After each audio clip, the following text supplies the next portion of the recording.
To Kill a Mockingbird, Chapter 10. Atticus was feeble. He was nearly 50. When Jem and I asked him why he was so old, he said he got started late, which we felt reflected upon his abilities and manliness. He was much older than the parents of our school contemporaries, and there was nothing Jem or I could say about him when our classmates said, "My father." Jem was football crazy. Atticus was never too tired to play keep away, but when Jem wanted to tackle him, Atticus would say, "I'm too old for that, son." Our father didn't do anything. He worked in an office, not in a drugstore. Atticus did not drive a dump truck for the county. He was not the sheriff. He did not farm, work in a garage, or do anything that could possibly arouse the admiration of anyone. Besides that, he wore glasses. He was nearly blind in his left eye and said left eyes were the tribal curse of the Finches. Whenever he wanted to see something well, he turned his head and looked from his right eye. He did not do the things our schoolmates' fathers did. He never went hunting. He did not play poker or fish or drink or smoke. He sat in the living room and read. With these attributes, however, he would not remain as inconspicuous as we wished him to. That year, the school buzzed with talk about him defending Tom Robinson, none of which was complimentary. After my bout with Cecil Jacobs, when I committed myself to a policy of cowardice, word got around that Scout Finch wouldn't fight anymore. Her daddy wouldn't let her. This was not entirely correct. I wouldn't fight publicly for Atticus, but the family was private ground. I would fight anyone from a third cousin upwards, tooth and nail. Francis Hancock, for example, knew that. When he gave us our air rifles, Atticus wouldn't teach us to shoot. Uncle Jack instructed us in the rudiments thereof. He said Atticus wasn't interested in guns. Atticus said to Jem one day, "I'd rather you shot at tin cans in the backyard, but I know you'll go after birds. Shoot all the blue jays you want if you can hit 'em, but remember, it's a sin to kill a mockingbird."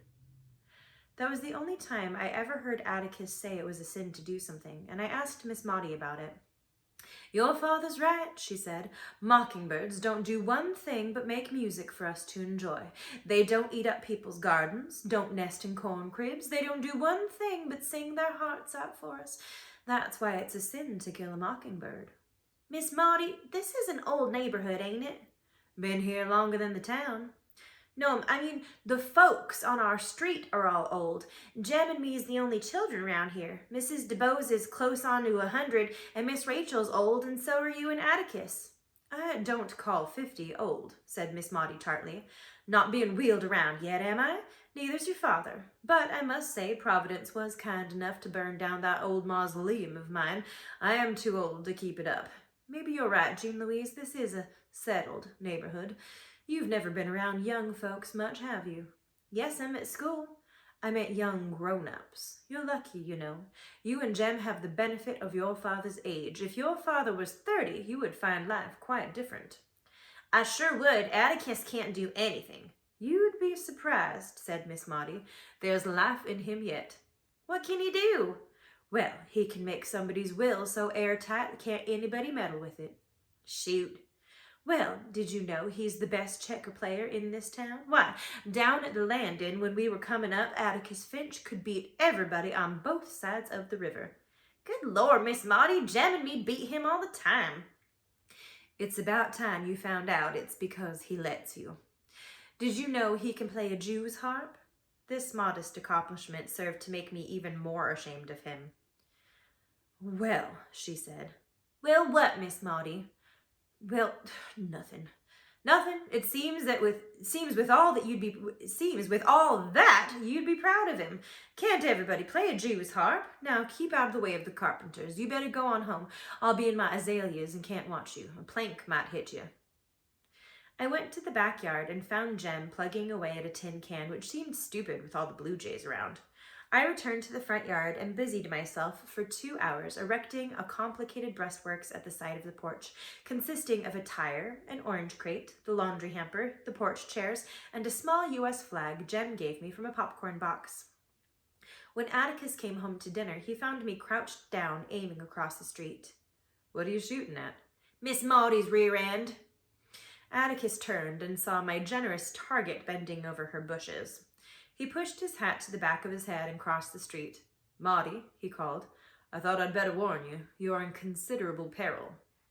Miss Maudie straightened up and looked toward me. She said, Atticus, you are a devil from hell. When Atticus returned, he told me to break camp. Don't you ever let me catch you pointing that gun at anybody again, he said. I wished my father was a devil from hell. I sounded out Calpurnia on the subject. Mr. Finch, why, he can do lots of things. Like what? I asked. Calpurnia scratched her head. Well, I don't rightly know, she said.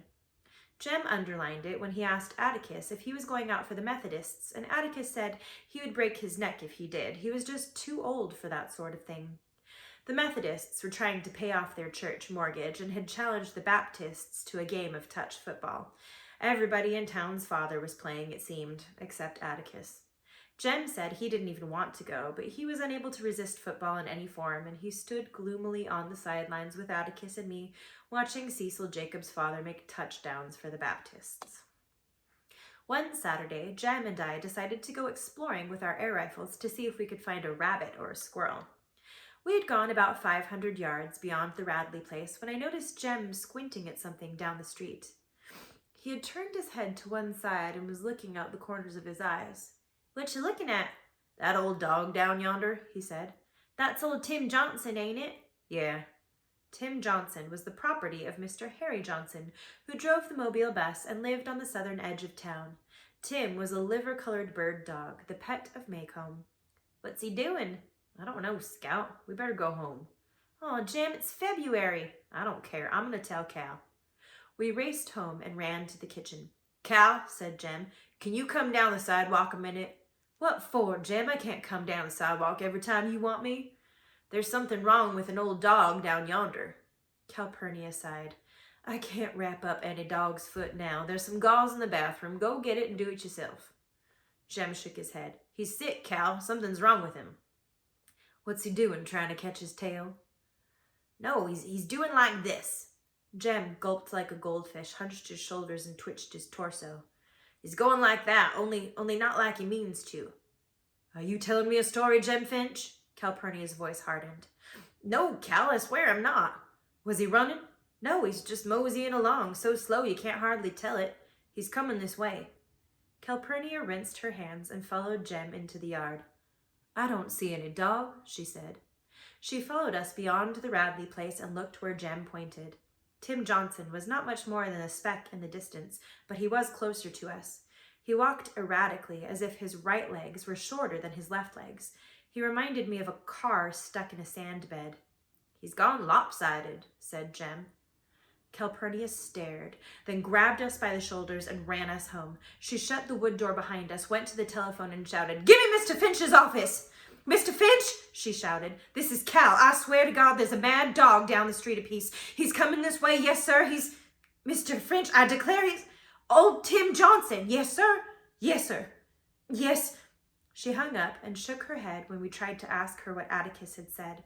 She rattled the telephone hook and said, Miss Eula May, now, ma'am, I am through talking to Mr. Finch. Please don't connect me no more. Now, listen, Miss Eula May, can you call Miss Rachel and Miss Stephanie Crawford and whoever's got a phone on this street and tell them a mad dog's coming? Please, ma'am. Calpurnia listened. I know it's February, Miss Eula May, but I know a mad dog when I see one. Please, ma'am, hurry. Calpurnia asked Jem, Radley's got a phone? Jem looked in the book and said no. They won't come out anyway, Cal. I don't care. I'm going to tell him. She ran to the front porch, Jem and I at her heels. You stay in that house, she yelled. Calpurnia's message had been received by the neighborhood. Every wood door within our range of vision was closed tight. We saw no trace of Tim Johnson. We watched Calpurnia run in toward the Radley place, holding her skirt and apron above her knees. She went up to the front steps and banged on the door. She got no answer, and she shouted, Mr. Nathan, Mr. Arthur, mad dog's coming, mad dog's coming.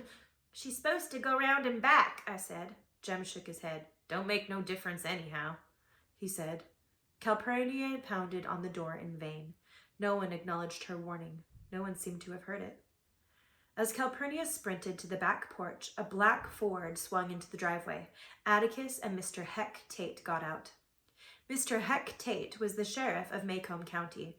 He was as tall as Atticus, but thinner. He was long-nosed, wore boots with shiny metal eye-holes, boot pants, and a lumber jacket. His belt had a row of bullets sticking in it. He carried a heavy rifle. When he and Atticus reached the porch, Jem opened the door. "Stay inside now, son," said Atticus. "Where is he, Cal?" "He ought to be here by now," said Calpurnia, pointing down the street. "Not running, is he?" asked Mr. Tate. "No, sir, he's in the twitching stage, Mr. Heck." "Should we go after him, Heck?" asked Atticus. "We better wait, Mr. Finch. They usually go in a straight line, but you never can tell. He might follow the curve. Hope he does, or he'll go straight into the Radley backyard. Let's wait a minute." "Don't think he'll get in the Radley yard," said Atticus. "The fence will stop him. He'll probably follow the road." I thought mad dogs foamed at the mouth, galloped, leaped, and lunged at throats, and I thought they did it in August. Had Tim Johnson behaved thus, I would have been less frightened. Nothing is more deadly than a deserted, waiting street. The trees were still, the mockingbirds were silent, the carpenters at Miss Maudie's house had vanished. I heard Mr. Tate sniff, then blow his nose. I saw him shift his gun to the crook of his arm. I saw Miss Stephanie Crawford's face framed in the glass window of her front door. Miss Maudie appeared and stood beside her. Atticus put his foot on the rung of a chair and rubbed his hand slowly down the side of his thigh. "There he is," he said softly. Tim Johnson came into sight, walking dazedly in the inner rim of the curve parallel to the Radley house. "Look at him," whispered Jem. "Mr. Heck said they walked in a straight line. He can't even stay in the road." "He looks more sick than anything," I said. "Let anything get in front of him, and he'll come straight at it." Mr. Tate put his hand to his forehead and leaned forward. "He's got it all right, Mr. Finch." Tim Johnson was advancing at a snail's pace, but he was not playing or snipping at foliage. He seemed dedicated to one course and motivated by an invisible force that was inching him toward us. We could see him shiver like a horse shedding flies. His jaw opened and shut. He was a list, but was being pulled gradually toward us. "He's looking for a place to die," said Jem. Mr. Tate turned around. "He's far from dead, Jem. He hadn't got started yet." Tim Johnson reached the side street that ran in front of the Radley place, and what remained of his poor mind made him pause and seem to consider which road he would take. He made a few hesitant steps and stopped in front of the Radley gate. Then he tried to turn around, but was having difficulty. Atticus said, "He's within range, Heck. You better get him now before he goes down the side street. Lord knows who's around the corner. Go inside, Cal."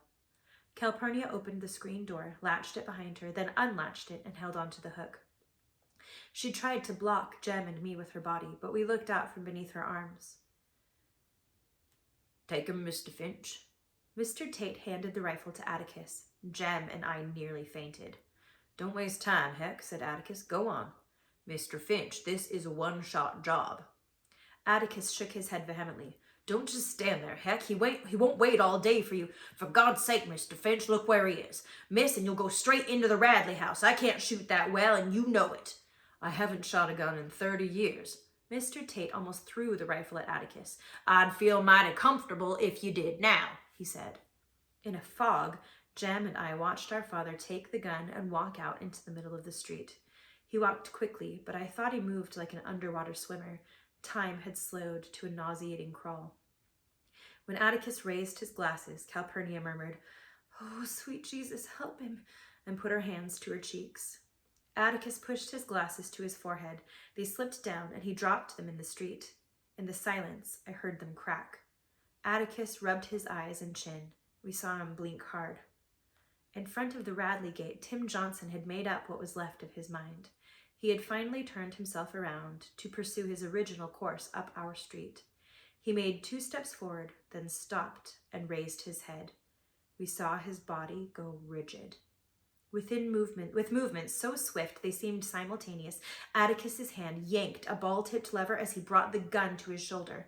The rifle cracked. Tim Johnson leaped, flopped over, and crumpled to the sidewalk in a brown and white heap. He didn't know what hit him. Mr. Tate jumped off the porch and ran to the Radley place. He stopped in front of the dog, squatted, turned around, and tapped his finger on his forehead above his left eye. "You are a little to the right, Mr. Finch," he called. "Always was," answered Atticus. "If I had my druthers, I'd take a shotgun." He stooped and picked up his glasses, ground the broken lenses to powder under his heel, and went to Mr. Tate and stood looking down at Tim Johnson. Doors opened one by one, and the neighborhood slowly came alive. Miss Maudie walked down the steps with Miss Stephanie Crawford. Jem was paralyzed. I pinched him to get him moving, but when Atticus saw us coming, he said, "Stay where you are." When Mr. Tate and Atticus returned to the yard, Mr. Tate was smiling. "I'll have Zeebo collect him," he said. "You haven't forgot much, Mr. Finch. They say it never leaves you." Atticus was silent. Atticus, said Jem. "Yes?" Nothing. "I saw that one-shot, Finch." Atticus wheeled and faced Miss Maudie. They looked at one another without saying anything, and Atticus got into the sheriff's car. "Come here," he said to Jem. "Don't you go near that dog, you understand? Don't go near him. He's just as dangerous dead as alive." "Yes, sir," said Jem. "Atticus." "What, son?" "Nothing." "What's the matter with you, boy? Can't you talk?" said Mr. Tate, grinning at Jem. "Didn't you know your daddy's—" "Hush, Heck," said Atticus. "Let's go back to town." When they drove away, Jem and I went to Miss Stephanie's front steps. We sat waiting for Zeebo to arrive in the garbage truck. Jem sat in numb confusion, and Miss Stephanie said, Who'd have thought of a mad dog in February? Maybe he wasn't mad, maybe he was just crazy. I'd hate to see Harry Johnson's face when he gets in from the Mobile run and find that Atticus Finch has shot his dog. But he was just full of fleas from somewhere. Miss Maudie said Miss Stephanie'd be singing a different tune if Tim Johnson was still coming up the street. That they'd find out soon enough. They'd sent his head to Montgomery. Jem became vaguely articulate. "Did you see him, Scout? Did you see him just standing there? And all of a sudden he just relaxed all over and it looked like that gun was a part of him and he did it so quick, like I have to aim for 10 minutes before I can hit anything." Miss Maudie grinned wickedly. "Well now, Miss Jean Louise," she said, "still think your father can't do anything? Still ashamed of him?" "No'm," I said meekly. "Forgot to tell you the other day that besides playing the Jew's harp, Atticus Finch was the deadest shot in Macomb County in his time." "Dead shot," echoed Jem. "That's what I said, Jem Finch. Guess you'll change your tune now. The very idea. Didn't you know his nickname was Old One Shot when he was a boy? Why, down at the Landing when he was coming up, if he shot 15 times and hit 14 doves, he'd complain about wasting ammunition." "He never said anything about that," Jem muttered. "Never said anything about it, did he?" "No, ma'am." "Wonder why he never goes hunting now," I said. "Maybe I can tell you," said Miss Maudie. "If your father's anything, he's civilized in his heart. Marksmanship's a gift of God, a talent. Oh, you have to practice to make it perfect, but shooting's different from playing the piano or the like. I think maybe he put his gun down when he realized that God had given him an unfair advantage over most living things. I guess he decided he wouldn't shoot till he had to, and he had to today." "Looks like you'd be right proud of it," I said. "People in their right minds never take pride in their talents," said Miss Maudie. We saw Zeebo drive up. He took a pitchfork from the back of the garbage truck and gingerly lifted Tim Johnson.